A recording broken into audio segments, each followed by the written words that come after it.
Assalamu alaikum, I'm Aisha and you're watching SAMAA News. Here are today's headlines.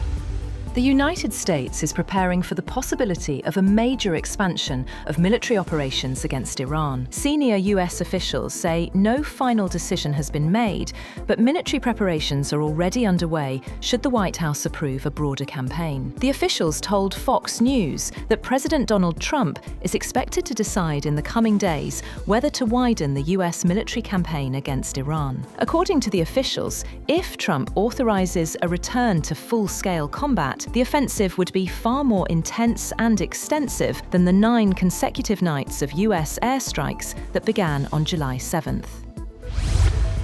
President Donald Trump has threatened a massive response to the killing of any American soldier by Iran. In a social media post, Trump said that Iran would pay many times over for every US soldier killed. He said the directive had been passed to Pete Hegseth, General Daniel Kaine, and senior US military leaders. In a separate post, Trump hit back at New York Mayor Zohran Mamdani and defended Benjamin Netanyahu's actions against Iran, guaranteeing the Israeli leader would not be arrested in the US despite an International Criminal Court warrant issued against him. The Pentagon has confirmed that nearly 100 American service members have been injured since July 7th. Chief Pentagon spokesperson Sean Parnell said nearly 100 US service members have suffered some degree of injury since July 7th, 2026, following multiple Iranian strikes targeting American military installations across the region. Parnell's statement comes in response to a New York Times report alleging that the Pentagon withheld information about dozens of US military injuries sustained during the conflict with Iran. The Pentagon spokesperson dismissed the allegations as baseless and malicious. Iran's Interior Minister Eskandar Momeni is in Islamabad for talks on bilateral cooperation and regional developments. He is scheduled to meet Prime Minister Shehbaz Sharif, Field Marshal Asim Munir, and Interior Minister Mohsin Naqvi. Discussions are expected to focus on border management, regional security, and bilateral ties as Iran continues diplomatic engagement over the regional crisis.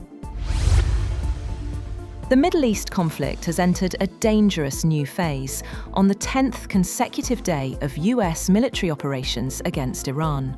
According to the US Central Command, American warplanes carried out another round of attacks targeting Iranian military command centers, missile launch sites, drone launch facilities, and air defense installations. Iran responded by launching another wave of surface-to-surface missile attacks against American military facilities in the Gulf region. The IRGC claimed it targeted an airbase and the MQ-9 drone hangar in Kuwait.